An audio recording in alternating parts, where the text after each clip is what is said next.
আসলে একসাথে ঘুরতে যাওয়াই যায়, কিন্তু ছুটি কি পাওয়া যাবে? তুমি এত চিন্তা করো না তো, তুমি বা আমি কেউ একজন সিক লিভ নিয়ে নেবে। ওই দেখো আসছে, এতক্ষণ বসদের সাথে গুজুর গুজুর করেছে।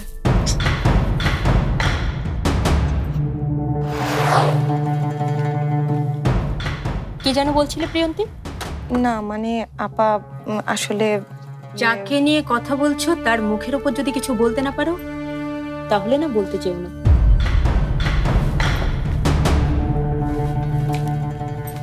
আর হ্যাঁ, কারো সম্পর্কে না জেনে কিছু বলতে যেও না, বোকার মতো শোনায়।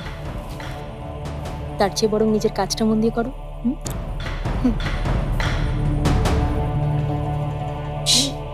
হলো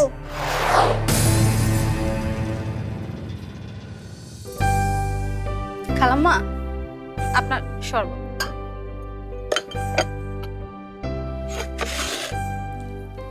তুমি আজকে ইউনিভার্সিটি যাবে না? না খালাম্মা, সবাই মিলে ক্লাসটা বর্জন করেছে, শুধু শুধু যেয়ে লাভ নেই। তাহলে বসো, তোমার সাথে কথা বলি। তোমার সাথে তো কথা বলাই হয় না। পড়াশোনা কেমন চলছে? জি ভালো। আমাদের এখানে তোমার কোনো অসুবিধা হচ্ছে না তো? না না, কি যে বলেন খালাম্মা। শোনো, কোনো অসুবিধা হলে আমাকে বলবে, আর কোনো কিছুর প্রয়োজন হলে আমি যেন জানতে পারি। তোমার বাড়িতে নিয়মিত কথাবার্তা হয় তো? জি জি, প্রতিদিন কথা হয়। আম্মা, এই চায়নার যে কোম্পানির সাথে আমাদের ডিলটা হয়েছে, তারা তাদের কিছু ব্রোশিয়ার পাঠিয়েছে, কিন্তু সমস্যা হচ্ছে সব তো চাইনিজ ভাষায়, কিছুই বুঝতে পারছি না। কি করবো এখন? এটাও আমাকেই বলে দিতে হবে। একজন ট্রান্সলেটরকে ডেকে ট্রান্সলেট করিয়ে নে। খালাম্মা, আমি একটু ফাইলটা দেখি।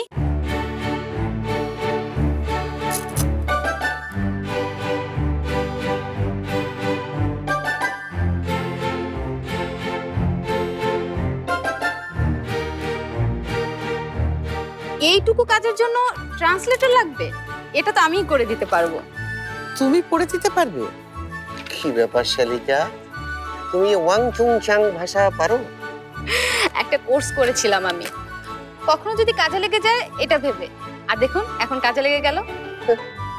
খুবই ভালো করেছে, দেখলে তো, সব শিক্ষাই জীবনে কোনো না কোনো কাজে লেগে যায়।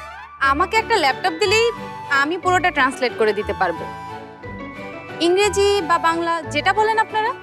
তাহলে তো খুবই ভালো হয়। তুমি এক কাজ করো, আমার ল্যাপটপটা নিয়ে বসো না। হ্যাঁ, হ্যালো ম্যানেজার সাহেব, বলেন বলেন।